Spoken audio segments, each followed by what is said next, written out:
shit, I'm gonna need something NXT related. Oh, it's an autographed picture of Maven. Fuck you, it's close enough.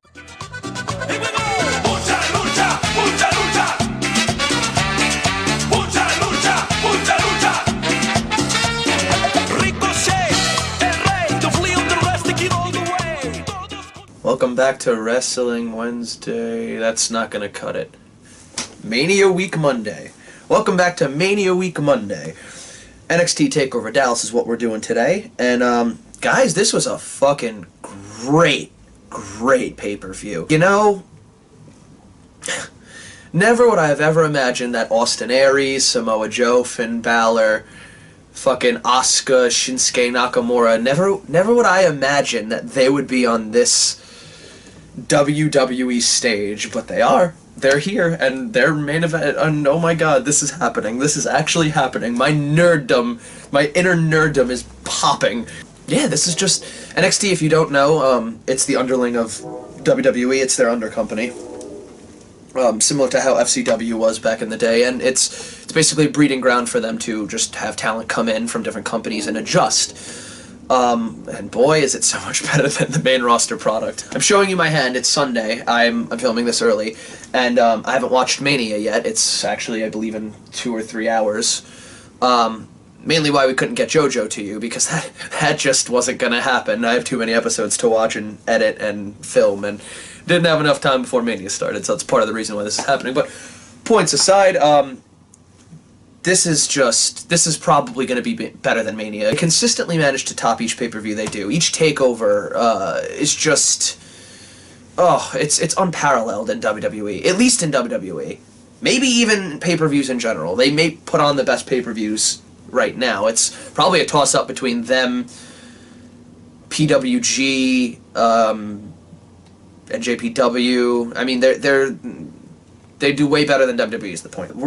I guess we'll hop right into it. I'm JBeard Stereo, by the way. I'm your host as always. We have a great match to start, and I mean great match, like great match. You know you have a great match on your hands when you have botches in it, and it still manages to be a great match, and it doesn't derail the entire thing. I mean, let's just take the time to say, hey, look, Dawson, tonight wasn't your night, buddy. But that being said, you're a phenomenal brawler. You can hop right back on that. It's no big deal. Just, boy, that was not your night. We have American Alpha versus The Revival. I really prefer the Mechanics. I know it's the Mechanics Scott Dawson, and now it was the something Wilder. I don't remember what it was. Who fucking cares? But the Mechanics was better. The Revival for the Tag Team Championships. The champions, obviously, The Revival. We start the match with Gable and Dawson, who's just entangled in this really nice, disrespectful back and forth. I really appreciate it. It's you have the disrespect slap from the Mechanic to Gable, and then you have Gable, who's basically pulling all his mat wrestling stuff. He's dodging leg sweeps, which, by the way, I love that. He lifts his leg and then returns the disrespectful slap a little bit later. They work so well together. Gable and Jordan work well together. The Mechanics work well together. I like these teams. They're great teams, despite some of the spots tonight. Specifically mentioning that for the Revival, obviously. Jordan and Gable are fine. they don't need any criticism whatsoever. Fucking, they just own shit. I like that Jordan saves Gable in this match. As I mentioned, teamwork. Jordan saves Gable from this match. From a double back body drop, and the way he does it was just really well done. It's just he's like right about to go over, and Jordan just comes in. No, put him back down. It was slightly comedic, but also, why don't more teams do that? But on that spot, when Jordan comes in, I really thought he was going to distract the ref while they double team, because the way they handle it is Jordan gets in the ring, and you think, oh, the cliche is going to happen. They're just going to fucking deal with that bullshit again. But no, he runs right past the ref. He's an underlooked talent by far, and his... Oh, I don't want to spoil anything, but you'll see. Dash and Dawson botch, and we get a Botchamania chant from the crowd, which some of the chants this crowd does, like the 6, 7, 8, 9, like, those are just obnoxious, man. Not only is that obnoxious, but that's also potentially detrimental. Granted, maybe the person shouldn't be a professional on that level if that distracts them, but not the point. There's no reason for you guys to be doing this other than trying to steal some of the show. Only negative I could think of aside, I love the NXT crowd. Their chants are fucking creative as shit. They replace song lyrics. They chant Botchamania. Jordan in this match looked fucking great. Honestly, probably better than Gable. Maybe it's just because we know Gable at this point, and this was Jordan really showing, but Jordan looked great. He might have one of the best hot tags. I thought it would go to Cass, but he's a contender, man. He gets in there and he's excited. You ain't getting in his way. He's a friggin' bus. I like specifically the one scene to show. Put this in his video package if you can. He just hits this gorgeous T-bone, like fucking picture perfect. And right after, does like almost like a Brock Lesnar pose. Dawson fucked up again here. Not only the botch before, but he also has this moment where he sees the tag happen, but it's supposed to be a surprise, and you ruin the finish slightly, but once again, I still really like this match. I thought this was a fucking great match despite the flaws. American Alpha, once again, I hate the name. I'm never gonna let that go. Win with the alley-oop German after, like, 1,000 false finishes. Either Dash or Dawson was in the ring with Gable, and they just did, like, 1,000 false finishes, and then right after that, American Alpha winds up winning with the alley-oop German suplex. American Alpha are your new tag team champions. You hear that, Lillian Garcia? That noise that you just heard, that foreign noise, was a P! It's ship! You have Baron Corbin versus Austin Aries. Once again, Austin Aries is in fucking WWE. What is happening with my life? Bobby Roode was shown on this pay-per-view, as well as Kota Ibushi. What is happening? This was just a good match. It was good. It wasn't okay. It wasn't, like, bad or anything. It was good, but it wasn't great. I know Austin Aries is better than this. I've seen him. A lot of what his offense was in this was just plain bland. A lot of that was because he was on the losing end, which I do like the story here. That's why it's definitely cemented a good spot for me. But I could have enjoyed a little more. The few things that I liked out of this, there's only like 2 or 3 things I really want to mention. Aries looked heated. I really liked how intense he was. From the moment he got in the ring, he was stewing on that fucking beatdown that happened. But by the way, that bump he took was just fucking disgusting. To start this feud, when he got whipped into the board, Corbin talked more shit to the crowd than Austin Aries, which good. I never liked Corbin. I actually really liked him in this match. It's a weird thing for me to admit. I hated his jacket. You get a beautiful reversal to the end of days. Austin Aries just flips around him and uses that to roll him up and gets the victory. The roll-up victory on Corbin, which protects Corbin and makes Austin win, not strongly. I wish that was done a little better, but it was good. It was good. It's fine. It was a good debut. Austin got enough of his offense in so that it wasn't a complete wash and it wasn't a complete fluke that he won, but I would have liked a little more of his flair offense, like that swinging elbow.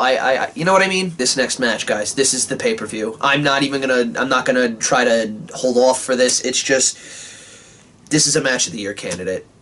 Like, without a shadow of a doubt. Shinsuke Nakamura versus Sami Zayn in what made the pay-per-view. And what's funny is a lot of these NXT pay-per-views, most of the matches that win me over are the Divas matches. This was not even, the Divas match wasn't even close to this. This was fucking near perfection. Nakamura's entrance, which I was actually personally extremely worried about. There was something there that just, Subconscious is one of the best pieces of wrestling theme music, and when I heard he got a new theme, I was like, well, obviously he did, but no! And it just panned out. It panned out really well. I love the violin. I love the slight flute at the beginning. For Nakamura, it's the perfect kind of mix of flair and you're gonna die, and it's beautiful. It's honestly beautiful. The one complaint is, I don't know if Shinsuke practiced enough with it, because there was a couple of points where he looked a little offbeat. Maybe over time that'll iron out, but god damn, I'm so excited! If this is your first time seeing Nakamura, this entrance alone shows you he makes everything a spectacle.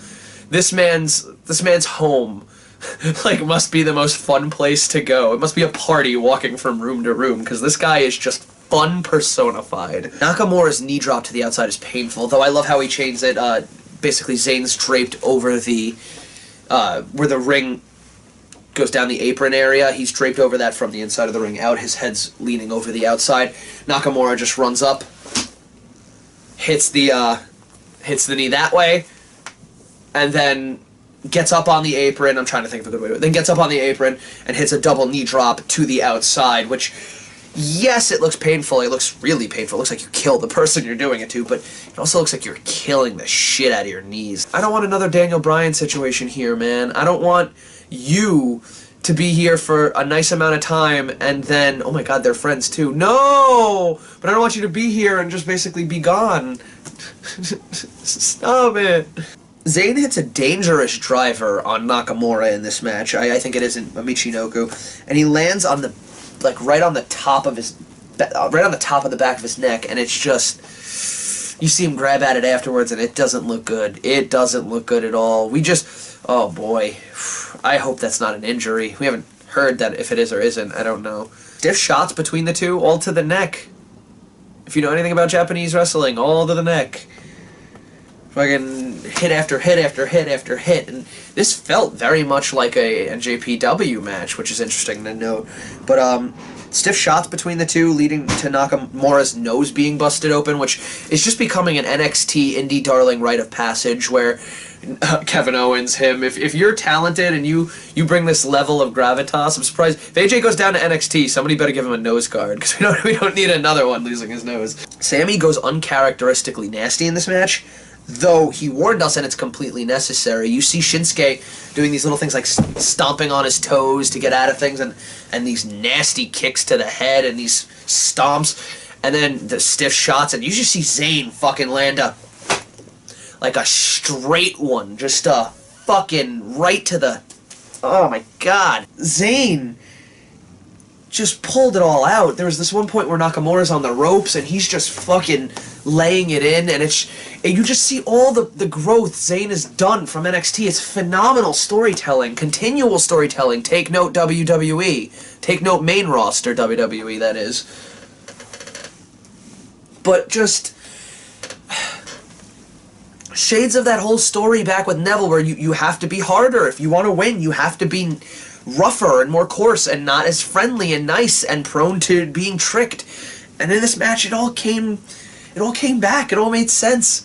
He started nice. He started as Sami Zayn, which you don't get rid of your personality, and then, okay, you're gonna potato me. I'm gonna give you like 17 receipts. Have a nice day, motherfucker. We get a beautiful counter to the Bomaye into a Blue Thunder Bomb. Just, this match special, man. This match is something I haven't seen. To the point where the crowd just, maybe it's the crowd's fault as well, or responsibility. Fault isn't really the word. I blame you for being good. But no, the crowd starts this chant of just fight forever, fight forever. And I said right before the commentary did too, which is funny. I pointed out, they're saying fight forever. I don't see this often, and you know what? I agree with them. I love this chemistry. This is like a Cena vs. Orton that I don't ever find getting boring. Zayn goes for his outside DDT through the bottom rope, through that rung where the turnbuckle is, which he hits on Cesaro in that gorgeous 2 out of 3 falls match. Zayn, you keep this up, you have a career that goes over a month, and I induct you into the Hall of Fame. You already have like 3 or 4 fucking top 100 matches in WWE on their own list as well as mine. Zayn goes for his outside DDT and is countered by a nasty kick to the head from Shinsuke, which warrants holy shit chants. Although, in all fairness, do those holy shit chants hold water anymore? We were getting holy shit chants when Shinsuke walked in. Although, in all fairness, that is a holy shit moment. The top rope, he sets up his Bomaye frequently with it, but I don't know if it's called, because it is technically just another knee, so I think it would be another Bomaye, I think. But he hits the top rope knee to the back of the head, which is just disgusting, the back of the head neck area, which gets him on the ground and sets Nakamura up in the corner for the yow! And we get a Bomaye for the victory. And Sammy, we get a fucking... This is why NXT is phenomenal. You get Nakamura, who gets his beautiful fucking debut, and you get Sami Zayn, who gets his gorgeous send-off, and both men get their time to actually be relevant. There are words that I could try to describe it with, but I don't think they would do it justice. The only other thing I could compare it to is the Becky Lynch "Whoa" from the crowd. You just have Sami Zayn's "Ole Ole" and his music, his theme song, and just the crowd is so behind Zayn, and we get a goodbye and a thank you, Sami Zayn, and he's moving up to the main roster. He's on WrestleMania. He's on WrestleMania tonight. He's going. It's over, and it's just kind of the end of an era, man. Like, if you were to just take NXT and if you were to just make it from when Zayn walks in to when Zayn walks out, I honestly, genuinely think that will probably forever be known as the Golden Age. From that point on to tonight, this was an era, and if this is really Sami Zayn's last match, him walking out to those chants, honestly, was the perfect end to this era. But yeah, Asuka versus Bayley, and they do a good job with what they needed to do. And I know a lot of people in this were voting for Bayley. I personally was voting for Asuka. Nothing against Bayley. Bayley is the... What your opinions are on Bayley are my opinions on Bayley. We all love Bayley. And if you don't love Bayley, I never say there's something wrong with you, but there might be something wrong with you. Asuka versus Bayley for the Women's Championship. Bayley obviously being the Women's Champion. It's hard to see Bayley take stiff shots, man. Because as I've just said, we all love her. It's Bayley. She gets announced as, "It's Bayley." She has the wacky waving... Oh, come on. Like, I can't see her taking New Japan shots. The sympathy levels are going off the hook. And I love Asuka, so I'm going, yeah, oh no, yeah, oh no. I'm gonna get a fucking disorder from this. The rope sprawl hip attack where she goes to the rope and she spider clings to it. I love that move. And she also, and I've said this on occasion to my friends, I want to bring it up on camera, Asuka just makes the fucking hip attack look nasty. I've always, forever, from Naomi to Mojo Rawley, why was he using that? To everyone who's used the hip attack, it never does anything for me. Even if they're big guys, it's just nah. Asuka straight killing bitches. Asuka reverses the guillotine choke into an ankle lock.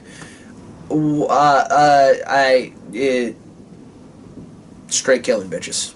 And yes, I'm probably going to say that for every move Asuka does, because every move she does, she is, and I quote, straight killing bitches. Asuka kicks Bayley in the head and then just knees her in the face, and it's just... Oh boy, that one looked bad. That one looked real bad. I like that Bayley realizes, wow, I got kicked in the head. This is why it was really important for me to mention that. I like that Bayley really noted that. I just got kicked in the head. That seems to be really painful. A lot more painful than her fucking sonic punches, but that's the one that I need to not die from, so she starts working on her legs and trying to take that out, which is only smart and good psychology. That's why I think Bayley is one of the best women wrestlers and seriously belongs in the 4. Not so much her moveset, because it is kind of bland. It's not fucking wheat toast, but it's not too spectacular, but she works her ass off. She has a great work rate, don't get me wrong. But that's the thing, is her psychology is above average. Asuka's spinning heel kick is just like none other. So gross, yet so elegant. Asuka hits the Asuka lock, which, by the way, I hate the name for. And you're like, oh, that's not going to be the end, that's not going to be the end, that's not going to be the end, and Bayley taps out. What? I like that Asuka taunts Bayley at the end of the match. She walks up to her, it's a great ending, and she doesn't say anything physically, but she just gives her the look.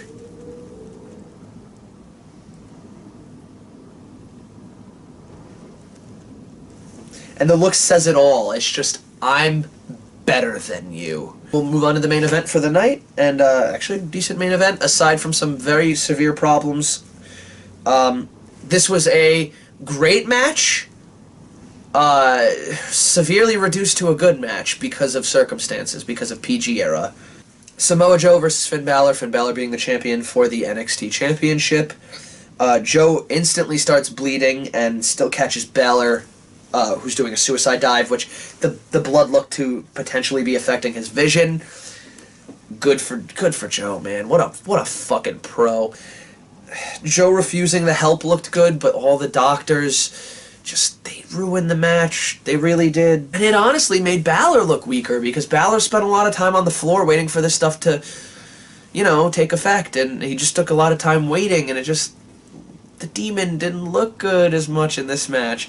What I really liked in this match was it was Demon versus Demon. Joe looked like a fucking monster. Fuck PG! Fuck PG! Fuck PG! The crowd even agrees with this bullshit stoppage. I mean, you're honestly just ruining your fucking... You're ruining your buzz here. You really are. You're ruining your own hype. And once again, I get why you gotta do it, but, you know, you gotta understand what's gonna happen when you keep doing it. Mid-move, the sling blade was reversed into a belly-to-belly, over the head, just gorgeous. Gorgeous. I love me some good suplexes. Another problem I had with this match, maybe it's due to the stoppage and they couldn't get that momentum built up again and they didn't know how to continue with the plan, but there was too many sling blades. I feel like I saw like 4 or 5 sling blades and like 3 or 4 drop kicks from Balor in this match.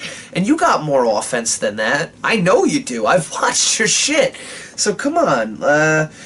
You know, it starts getting boring after a while. Work some other shit out. I know you got some shit, even if you gotta shoot it. You can do it. You're both very talented wrestlers. Joe hits the Coquina clutch, and Finn beats him with a leverage pin off of his clutch, and there's no actual exciting finish, just a plain boring end, and I don't think it's honestly good for Joe's heel cred, but at the same time, it's like, it was, I guess, sort of excusable. I'm personally of the opinion here, and this is just my personal opinion, that didn't look good on Joe. That being said, that's not the storyline they're telling, and I'll take that opportunity to say that Finn Balor winds up winning for the NXT Championship. They had post-match interviews, and that reveals Finn Balor's story a little bit better. It's him saying, look, it happened like the last pay-per-view, man. I just barely survived. I won, but I didn't really win.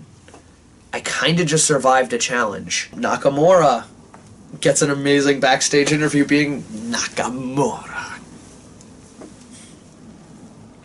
Zayn gets one, basically, with more emotion, just gets me more choked up. Aries tells everyone he's here to stay, which I really liked. Joe got one of him just being pissed. American Alpha got probably my personal favorite emotional moment of just Jason Jordan flat out breaking down and just, look, I finally did something, guys. I've been here for a while. Me having just even this tag team title is a big fucking deal, and I'm happy that, and then Gable's just like, I'm happy that I got to be the one to do that with him. Oh, that was a nice moment. Having Gable basically be like, yo, bro, it's cool. He held that interview together. Not that it was a wreck because of Jordan trying, it was emotional, but he was so emotional that Gable just weaved it all in and made it work. I love Gable. Gable. Anyway, I'm going to take that opportunity to say thank you for watching. I've been J Beard Stereo. Thank you for watching Wrestling Wednesday. We'll see you on actual Wednesday for Wrestling Wednesday. Yeah, we'll see you for Wrestlemania, which I'm not gonna lie, I'm getting a little excited for now, but I don't think it'll hold up to this. Yeah, if you can, just click in the description bar. You'll see we're doing Wrestlemania next week. Like and subscribe if you can. It's the best way to get our videos. And thank you. We appreciate you watching. We really do. And just remember, guys, friends and family, they're temporary. But Bullet Club for life.